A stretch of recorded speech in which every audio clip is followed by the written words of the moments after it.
Hey everybody, it's Benjamin here at the Centaur Fragrance Channel, coming back at you with more fragrances, more colognes, and more perfumes. Today we're going to be talking about Arsenic, or Arsenic Poison.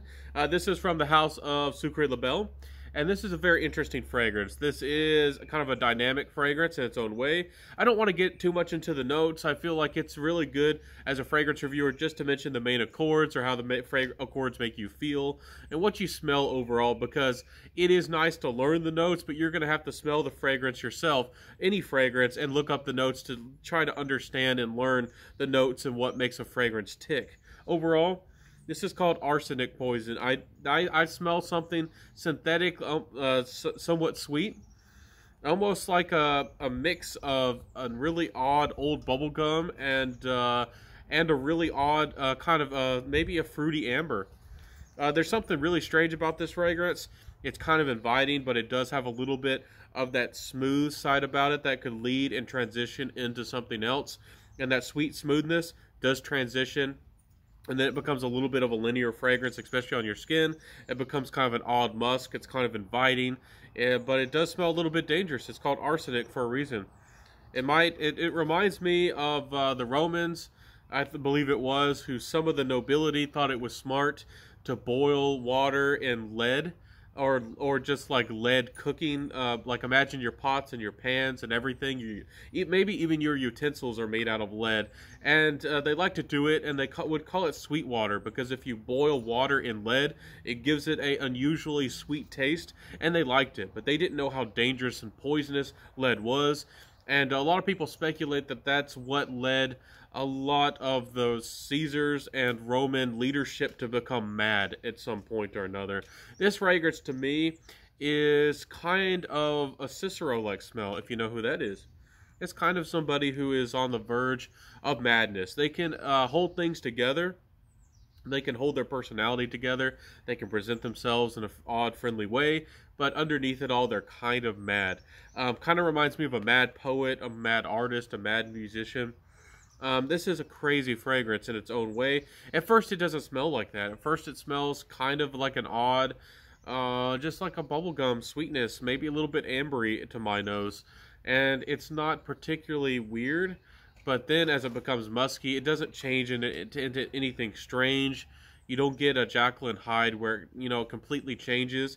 It just has a little bit of a dangerous vibe about it. So, like something cracking under the surface. Something's ready to leap out at you.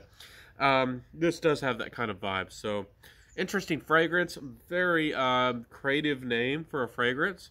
I like that Sucreabeille is bold enough to make a fragrance sound so bold, to make a fragrance with such a name, because arsenic has quite a negative connotation, because it all does lead to slow poisoning in some areas that have high concentrations of arsenic, and a lot of people are afraid of arsenic. So in extremely high concentrations, it has been used as a stealthy poison by people in the past in history.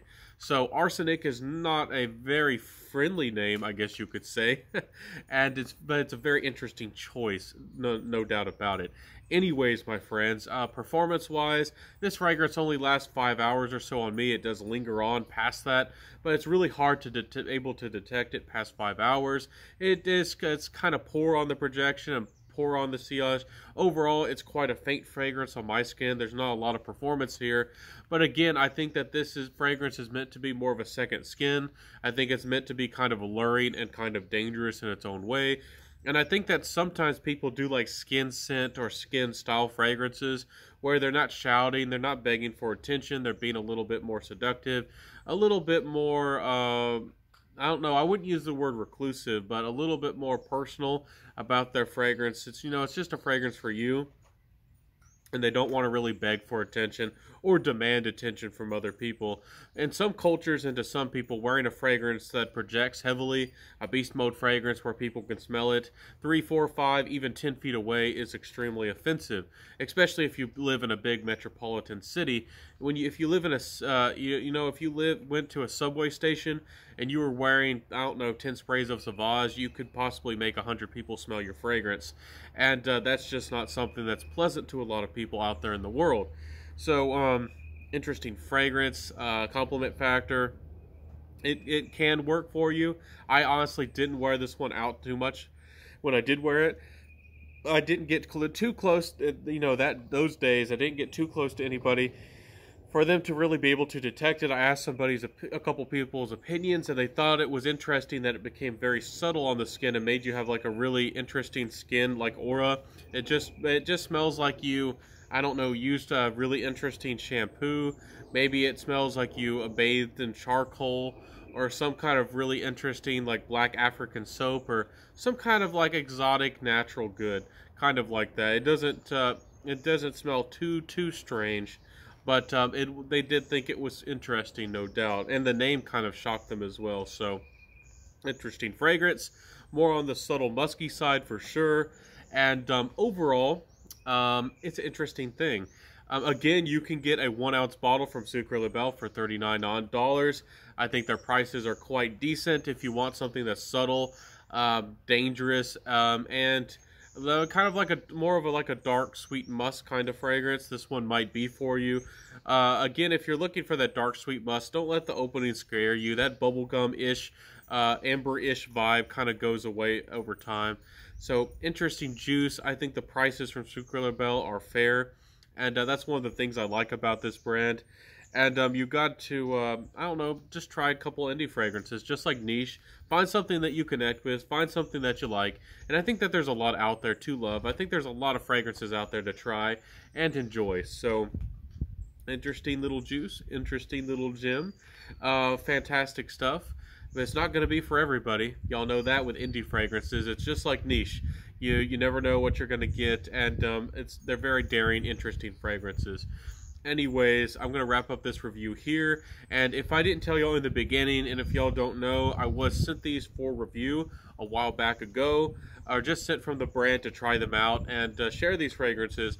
I'm very happy to do so. I'm very happy to be able to bring these fragrances out to y'all, share them with you, and share my, experiences with these fragrances. I'd love to do that.